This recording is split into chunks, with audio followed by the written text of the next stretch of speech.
Hey everyone, this is Coach Mo Fall. Welcome to another wonderful motivational Monday. And this week I am covering a series of interviews on Black women's careers matter, because they do.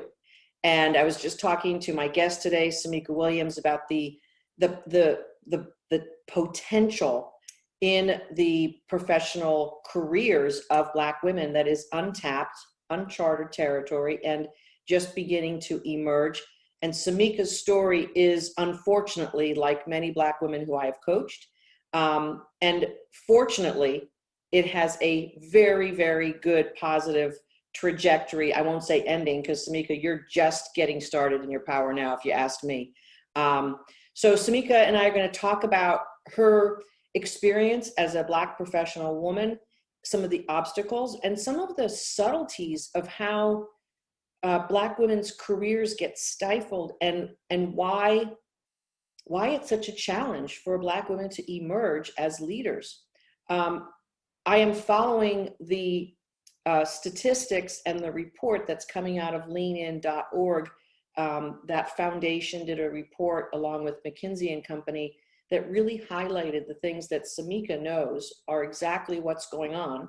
And this report basically documented her experience, her personal experience.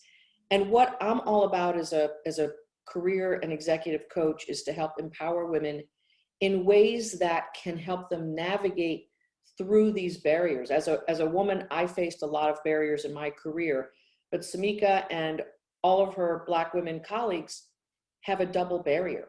And that takes a lot of internal power to navigate.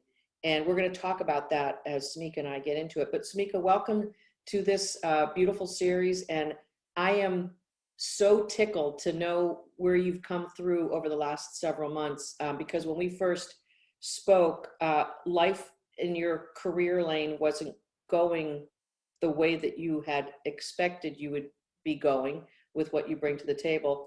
Give us an introduction to who you are, and welcome again to the interview. Thank you, and thank you so much for having me. I am in the healthcare space, and I've worked in healthcare for about 15 years. I have had what I thought was a great career, and I feel like it is a great career, but I've definitely had some bumps and some snags along the way, some growing pains, some life lessons. And I was initially drawn to your program because I got into a place where I really felt like I was really taken off, and I had just had, soaring, riding high off of really successful 5-6 year run in a new role, in a new setting, and just really starting to feel like I have finally hit my stride. All this that I've been building up for all this time, it's finally there. I'm hitting my stride. And then it was all derailed. I ran into a new encounter, a new experience, and it really felt like it was all crashing down. And the challenge that I found is that I had been compartmentalizing a lot of that angst, a lot of that energy, a lot of that baggage that has been with me on the climb up. And then when I got confronted by a much more hostile setting that really just sort of came crashing down, attacking me, I shut down. And I shut down in a way I wasn't used to shutting down. And when I looked in the mirror and evaluated myself, I realized I was a shell of myself. I had lost my voice, and I am not a quiet person. I lost my voice, and others were writing a narrative about who I was, and I didn't have the energy or the willpower to defend myself. And I think I remember saying, I couldn't show up for myself, and I couldn't understand why and how do I get out of this, because I'm not a fighter. I just didn't know how to get out of it. And I was a little bit ashamed to need the help. But then I said, no, if I had broken my knee, I was going to the doctor and get some help. Yes. My soul's a little bruised. I need some help. And so that's what got me here today, because I needed to fight back to get back to who I am. And when you get to a point where you're trying everything you've got and it's just not working, and there are people in the corporate world, well, actually every single person in the corporate world has their own baggage, Yes. their own experience filters, their own powerlessness or power syndromes. And so when that gets played out on an individual to individual basis, we can get into toxic work environment, toxic situations, and it's like we become crippled in this situation. And there is nothing that we can do. I've been in those situations myself where it's just like, I'm smart, I'm good at what I do. How am I so disabled Right. in this scenario? I know that there's probably some things we don't want to specifically talk about, but there was a massive turnaround in the potential outcome that you were faced with when we first started working with each other. And I remember jumping on the phone with you, week one, day one, to try to help you out of a boiling pot. Yeah. And things just kind of progressed. It was obvious that there needed to be a change on your part, but I think you got out of that with a lot more elegance and grace than it was looking like when we first started meeting. So bravo that you were coachable. Yeah. I mean, honestly, because Yeah. you had to take some actions and show up in a certain way that wasn't feeling, I can really do that, or I'm allowed to that. So bravo to that. You got into the workshop and started understanding and appreciating what had really gone on that had basically disabled you. Yeah. Talk about what you found out, that all of that environmental stress, that you weren't dealing with, that maybe you had all your career and you sort of ignored it, or all your life. Dare we say that? To some extent, yeah. Yeah. And then as we bring your soul back to life, you can't help but to deal with it. Right. Yes. Yes. So what was going on in your first couple of weeks as we were helping you bring your soul back to life?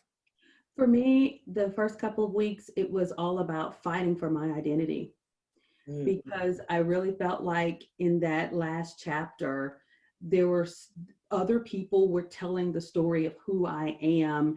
And I just felt like I was in a box and no one could hear me talk. They couldn't see me walk the walk.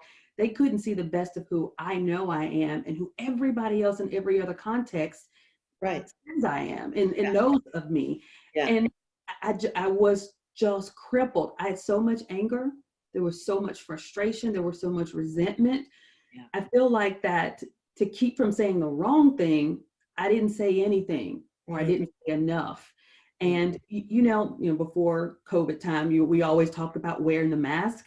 Yeah. I couldn't even put on a dang mask. I did not have the energy to put that mask on. And unfortunately, as a Black woman, we don't always have that luxury to say, here's who I am, deal with it. No, Right. you got to comport yourself in such a way that you make yourself acceptable in the culture that you're in. And if it means disarming people so that they feel comfortable with you, I can't tell you the amount of energy and how conscious I am about smiling. I smile when I am not, then there's no reason to smile. Because I You're have like, to I'm not happy right now, but I'm right. going to So we're talking about stats, but I still have to be conscious of how the other person is perceiving and receiving me. Yeah. And that's just an energy that I take with me every single day. I've got to figure out who's the other person across from me. I've got to people read all the time. Who's this person? What do they think about me? Is that the right impression of me? What do I need to do to reprogram it? And not that I should walk around with that weight of worrying about my image, but if your career trajectory is going to be limited based on what someone thinks about you, are you too angry? Are you too analytical? Are you too hard to get along with? How do I give that personality to you with sugar so that I'm accepted, so I can just get down to the work at hand? Yeah. There's a term that I feel like I came up with it, but it's probably already in the lexicon out there. I call it hypervigilance. Yes. And there is so much energy that is poured out when you have to check every data point of every personality in the room, all of the past history of dealing with them.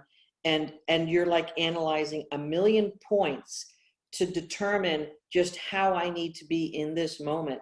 That is exhausting on one experience, and it is absolutely depleting and crippling and disabling if that has to be the way that that you are. Now, in general, competent, successful people don't worry about that. Right.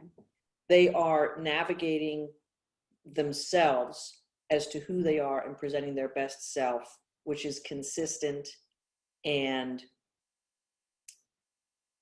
confident. I mean, I don't really love the word confidence because, you know, it feels too superficial to me. Yeah. But so as you started diving into your soul, realizing that you had spent your entire life being hypervigilant and getting exhausted over that, what did you find out about yourself and get locked in, let's call it, on? I would say that who I am and where I am is enough, and it's okay. And that there is far more freedom in the authenticity than there is in the hypervigilance. And Yes. you can show up exactly who you are, exactly where. It doesn't mean that you're not supposed to be wise and that you shouldn't be strategic.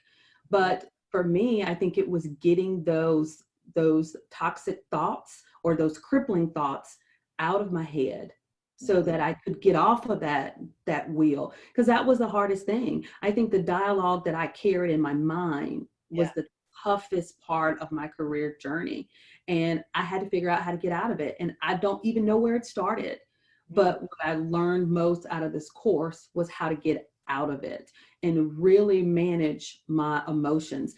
Me managing my emotions doesn't always change my situation. You know, it doesn't change the frustration of not going up high enough, fast enough, Yeah. but it at least helps me from a self-care perspective so that I can show up better. You know, one thing I noticed about interviewing while I was in this course versus what interviewing looked like beforehand, I felt desperate. I felt like every time I went into an interview, I had everything riding on this and I had to do well. I had to click every single box. And I just remember you and the coaches helping me set the stage for, oh, I'm going to enjoy this conversation. I look forward to this conversation, getting to know this group of people. And when I went into interviews with that different mindset, I feel like I showed up better because I pulled all of that energy, that negative energy, out of the equation. Yes. And then I sit here and I have a 6-7 person panel interview and kill it because we're just having a conversation with 6-7 awesome people at a great company that I'd like to work for. Yeah, exactly. And you know, that to me is definition of freedom. I get to be who I am. I get to enjoy who I am, and I get to enjoy other human beings on my journey and on my ride as being a human being, and not be caught up into the pain and agony of my past experiences or an identity that I'm supposed to be trying to figure out every single second. Like, you cannot navigate that way. Right. When you bring your soul back alive, you know, there's some techniques obviously that we teach all the ladies in the workshop. And then as you go through that, you got to get yourself off the hook, don't you? Yes. That's a big part of getting that freedom, is to take yourself off the hook. There is a process, and there is a re-identification of who you are as you're doing that, isn't there? Yes. What did you have to give up in order to get yourself off the hook? Excuses. Oh, I had to give up excuses.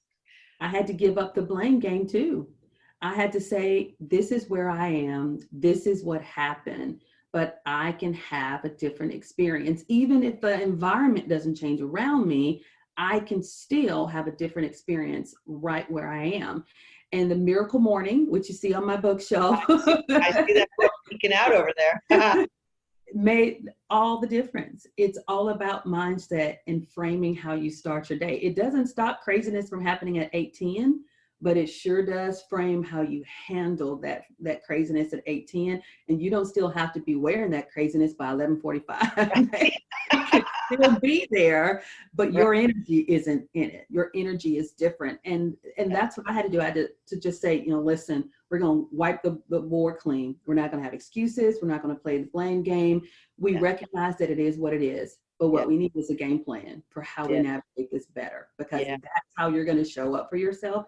That's how things are going to change, even if it's incremental, even if it's monumental. But I got to show up better in order to facilitate that. Yeah, that's awesome. You know, we do a lot of energetic work. We talk about the soul, we talk about the subconscious, we talk about the programming that's basically running the show underneath it. We're not conscious of a lot of it. You became conscious of what was running the show for you, which is all about getting rid of excuses, taking full responsibility for who you are and how you are in the world. And when we begin to do that and we take ourselves off the hook for any other, you know, it's basically we forgive ourselves and others. We Yes. free all that energy up. Now the energy that fuels us is within us. It's our divine essence. It's beautiful, it's powerful, it's pure, it's love, it's joy, it's happiness. We can see our talents, we can see our gifts, we can see what we bring to the table. We don't have to be apologetic about any of that. Right. And that energy is like the most pure energy that a human being can run on. And the corollary to that is that we no longer are Velcro for all of the negative things that are going on. And that's basically what you just described. If negative stuff happens, it doesn't stick to me anymore. Right. It certainly doesn't stick for long. No. Right. Yeah. So it's like a process. It's like, oh, Yeah. that's interesting. Huh. Does that matter to me? Is that something I need to pay attention to? Nope. I'm going to still be me, and I'm going to still be awesome, and I'm going to leave that behind. That person looks at me the wrong way, says something, their problem, moving right along. Right. So I can sift so much better and just take from what I need, and that what I don't need that doesn't serve me, let it go. Just let it drop. Yeah. You were in the process of interviewing for different roles, considering where you wanted to play, how you wanted to play. You decided to hit a restart and get yourself situated into something with a whole big load of potential for yourself. How are you feeling about your new journey and what's ahead of you? I could not be more excited. I am beyond thrilled. My energy level is exactly, it sort of mirrors where my soul is today. Yeah. I feel like yellow, like with this sunshine, joy, the opposite of the gray, black, grime, gloom Right. that was sort of on my heart and my spirit and my soul when I came, into your course in the spring. I mean, it's a complete night and day. I feel encouraged. I feel optimistic, and I'm ready to learn a whole new industry, a whole new section of my industry. And I'm ready to take the world by storm. And I feel like the reset, the baggage, the board being cleared is really exactly what I needed to show up for myself in a way that I'm comfortable and I feel most authentic. I am absolutely here for the journey. And I'm excited to feel valued again. And I think that a lot had to do with how I was able to communicate who I am and who I have the capacity to be in this organization. And that comes from a change in my mindset. Right on. Because now you have an attractor pattern around your awesomeness versus an attractor pattern around being a victim or being always held back or always judged. That, again, that hypervigilance creates such an attractor pattern that you have to be attracting negativity when you're living in a negative zone. Now that you're in your soul, you're in your brilliance, you've been able to witness and see more of your brilliance being reflected back to you. You were bragging with me a little bit earlier, and I'm just so delighted that you're getting reflected back to you how awesome you are in multiple ways. I want you to brag about something that's happened to you locally because you deserve to be bragging about that. So what award or distinction have you received lately, Samika? Well, I will be in a few weeks, but I was recently informed that I am in a local business journal, one of the 2020 women to watch. Yes. And that feels amazing to get that positive reaffirmation of, you know who you are. And guess what? Other folks know who you are, but you stand in who you are. And by the way, we'll give you this booster to remind you if you ever get off track or let anyone tell you who you're not. No. Right. right. And what a great year to have that distinction, Yes. because I mean, this is like a Dickens story starting out. It was the worst of years. It was the best of years. Indeed, it was the worst of times. My Right. goodness gracious, pandemic. Right. And as you know, in going through the workshop and hanging with your kick-ass sisters and watching them going through the journey, you weren't alone at all. No, no. And I think that was probably the added bonus that I couldn't even have expected or anticipated, is going through it with other women who had similar stories or different stories altogether, but that team experience of really helping you get perspective. And then for me to be there for other people as well, just again, share our stories and how we can support one another. That just made the experience all the more sweet and rich and rewarding and life-changing. And I loved every bit of it, every Yeah. moment of it. Yeah, it's cool. And the sisterhood carries on. So that's Yeah. something that I'm super proud of having created for all the gals who have gone through the 12-week workshop to claim their brilliance back and move their careers in a trajectory that just is zooming ahead. And everyone has common vocabulary, common understanding of their soul shining, their brilliance. And to be in a group of women who continue to express positivity toward each other, who are allowed to brag in front of each other and not feel bad about shining. And I know a lot of women have a perhaps a past or a history of feeling like they couldn't shine in front of other women. There's as you know, like, a myth or a legend, or maybe even some reality around women being jealous of each other. I think it's a very primal thing that goes back to, the very basics of human procreation and that sort of thing. So, so not being in any negativity with a sisterhood of continued elevating each other, to me is just a great community energy, and you contribute to it by being awesome and by having a great story and great things to celebrate. What would you say to either yourself several months ago or another woman who is feeling herself stuck in this paralyzed state of, I don't even know how to get out of this horrible situation, and is there a different life for me? Because I think that's what happens when you get paralyzed in that environment. You don't even think that there's another way to live. What would you say to someone in that situation? I definitely, what I said to myself in that situation is, there is hope, and that you don't have to stay where you are. You don't have to be ashamed to be where you are. What you have to be is brave and willing to show up. Yeah. Sometimes, and I'm a Christian, so I will sometimes, flip back into Christian references.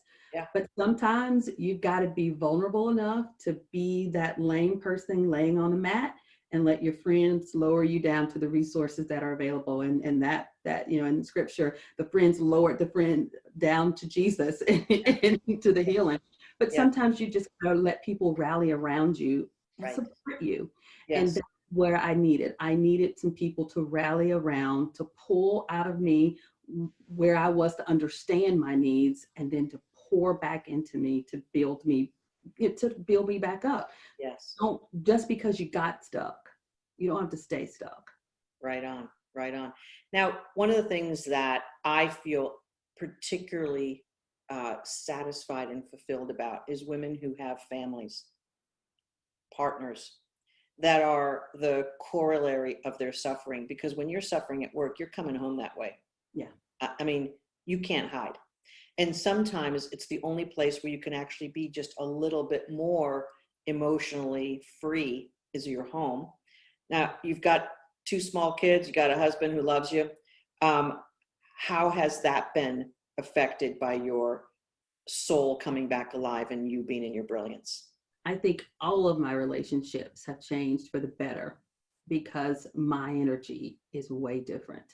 The negativity is almost nil in comparison, or at the very least learning how to process it better. Mm-hmm. It comes out of your mouth the way you feel, you know, and when you're instantly snappy and, you Yeah, know, yeah, yeah. and that has changed, you know, dramatically. The lack of optimism, all that has changed dramatically. And I feel like it definitely has changed the intimacy between my husband and I, the way we process and deal with and talk about, you know, life in general, life that's happening around us. There's a lot of life, negativity happening outside of our house. Right on. And yet I'm showing up in a way that makes all of those conversations so much better than they were, you know, 6 months ago. Yeah. And I would say all of my relationships have improved because me in those relationships has Yeah. improved. Yeah. Yeah. And you've got two young boys, I and you shared some stories about being their mom when we did the Black Women's Lives Matter series. And I, again, appreciate and thank you for participating in that as well. And you elaborated on some of the fear that you had around raising them in the context of what's been going on in this country for the past, you know, hundreds of years, but let's say in the past, you know, 10-ish years, because I don't think your kids are older than 10. But there's got to be a different level of love and consideration and energetic vibe that you're able to be with them at a different level rather than fear, I would imagine. I definitely agree, because this year alone, I've had to have much more frank conversations with my oldest child. My oldest child is 11. And I did mention to you that a few years ago, when the incident in Ohio with Tamir Rice, when this 12-year-old boy was Yeah. killed, I think the sense of fear really Yes. did take over me. And I know that for a short while, I did overcorrect. I Yeah. was concerned. I wouldn't even let them play with Nerf guns, for goodness sake. I mean, it Yeah. was a different experience for Black boys. And I Yeah. did overcorrect for a while, wouldn't let them play with it. Or if they did play with it, they had to, you know, be in the backyard. I mean, we just Right. took all these, you know, overly measured precautions because of fear. Mhm. But again, being in a different headspace, being more rational, being more calm and not as emotional, we've been able to talk about it more, to talk about it from a different place, and to be, I won't necessarily say optimistic, but to be more clear, more decisive, more sure-footed about this is what it is and here's how we're going to get through it. Yeah. And those conversations are better Yeah. because how I process it is better. Right. And I'm not projecting that fear. I am projecting a sense of reality, but here's what we're going to do about it. And Right. that's a very different conversation than running and hiding and getting in our shells and panicking. And, you know, Right. it's a very different plan as Yeah. well. Yeah. And, you know, your experience being a Black woman, specifically in the workplace, which is what most of our conversation has been about. But the element of feeling bad about who you are and what that creates, I think to me is really the ultimate lesson. No matter what race, nationality, or gender we are, if we feel bad about who we are, first of all, I believe that that is like the biggest sin we can make against our Creator. If we're in the likeness and image of our Creator, we have to get to a place where we feel awesome about who we are, because that's our divine destiny as a human being on this planet. And it's so easy to have the external affairs of life manipulate Yes. our interpretation of who we are. And I know that I know who you are, and I know how you are now in the world. And I'm delighted that you're going to bless your kids with sense and feeling of not feeling bad about who they are. Right. And the generation of Black kids being raised by their moms now, who become empowered, who become driven by their divinity and their soul rather than by their fear, is going to absolutely change an entire generation. And truthfully, we can't change people out there who have prejudices or anger. Right. We cannot change that. What we can only change is who we are and how we show up. Right.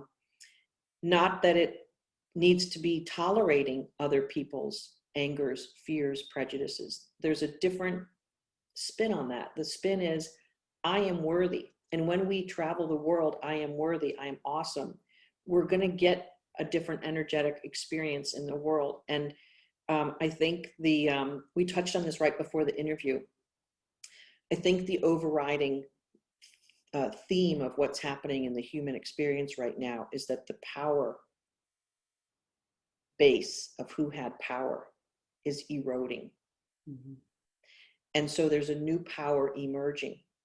And we talked about privilege a little bit earlier, and how people who have power protect it in very subtle but dramatic ways. And when you feel powerful yourself as an individual person, whether you're a Black woman, a Latina woman, a Black man, a white woman, whoever you are, when you feel powerful because you're endowed by your creator, you begin to shift the entire way that power is translated in the world. Mm-hmm. And power has been very hierarchical. It's been very uh, demeaning of the people without power, and keeping people in their place, not giving them access to power. I mean, basically, that's the bottom line. Privilege is about, you can't have the power I have. I'm going to make sure I keep you out of that. I mean, that's really what we're talking about when you boil it all down. Absolutely. So how you navigate the world now as a powerful Black woman, tell me what you see for your future. I know that my future is bright. I know who I am. I stand in that. I stand in that power. Yeah. And I know my worth. I know what is acceptable and what's Yeah. not acceptable. Right. And if I'm in a space where my worth is not being appreciated and valued, I don't have to stay in that space. I certainly don't have to be traumatized by that space either, because more than anything, I'm my responsibility, and it's my responsibility to shield myself from the trauma. You might try to serve it to me. I don't have to take it. And that is just so powerful, because as you know, because of the experience you had in having the community of women who you saw all emerging, women, and Black women in particular. And I've got a Latina woman in the workshop who just started, and she has the same exact story. Our choice of what we will put up with, what we will tolerate, what we will stay in, that beginning point is the whole thing. Right. I deserve to be happy, recognized, appreciated, powerful, making money, having a great contribution in the world. I deserve that. And therefore, my life is going to be in concert with that. I'm going to be in alignment with that. And that's how I'm going to make my choices. Right. And I am so freaking happy that's where you're coming from. And that's the basis of your life and your career, and that you're being recognized and seen for the awesome human being that you are. And I'm delighted that you shared your story today. And I know that this is going to inspire countless other women who will see themselves in your story and will realize that there is a possibility, a hope, an opportunity for them to walk through that threshold that you walked through and claim something more. And that really is the lesson of being compressed, isn't it? Yes, it is. Like it like pushes you into a choice. Mm-hmm. And in so many ways, spiritually, we thank our persecutors for giving us the strength to move away from them. Right. And I'm just so happy inside, seeing you smile, knowing how awesome and brilliant you are, and knowing that the world is seeing that, and that you're seeing it, and that you wake up every morning knowing that you're awesome and brilliant. Anything else you'd like to say before we wrap up here, Samika? I would just like to say thank you for this experience. Your very intentional process, the entire infrastructure that I've had the opportunity to be enriched from has just made all the difference. Every bit of it, the whole village has made a big difference on my life. I feel it. And when your slogan of bring your soul to work, when that got my attention, it pulled me in, and my soul thanks you too. Yeah. Because we're going places. Right. We left things by the wayside. So thank you. You are absolutely welcome. My heartache and my struggles in my 30-year plus career, I clawed every way up to a level of contribution I really felt that I wanted to have in the world. And I'm grateful for all of the pain I suffered. because it came with some successes as well. But it was the pain that I suffered that allowed me to put together a methodology that other women can follow to achieve what you've achieved. And it's just really my pleasure to have helped lift you, and now you're ready to shine and create something brand new, awesome, and change the trajectory of your family forever. Absolutely. And your life forever. So you and I will not, this is not the last time we see each other. And I just can't wait to keep watching you blossom and bloom and be even more powerful and continue to be a role model for other women and Black women. And you know what? And maybe even some men, because when we shine, everyone around us gets affected in a positive way and feels better about themselves. And that's the brilliance of being in your awesome, soulful power. It changes the world. It does. Yeah, It beautiful. Thank Thank you for sharing your story. And folks, Samika is a very, very wonderful, awesome example of how we can go from the lowest points of a career in our life and reach back up into the highest version of ourselves. Thank you for your generous comments, Samika. The Kick-Ass workshop that I have created and found and lead really does have a secret formula for bringing women back alive in their careers. And I'm humbled and grateful that it came through my efforts of my career. And we serve hundreds of women every year in a very unique, special way. And Samika, thanks again for joining me. Folks, it's mofal.com. And if you want to get started, we have a really open conversation called a complimentary career clarity call. And that's at mofal.com/strategy. Let's talk about what's going on in your career. And if we can help you, we will absolutely lift you to your highest level. Samika, thank you so much. you.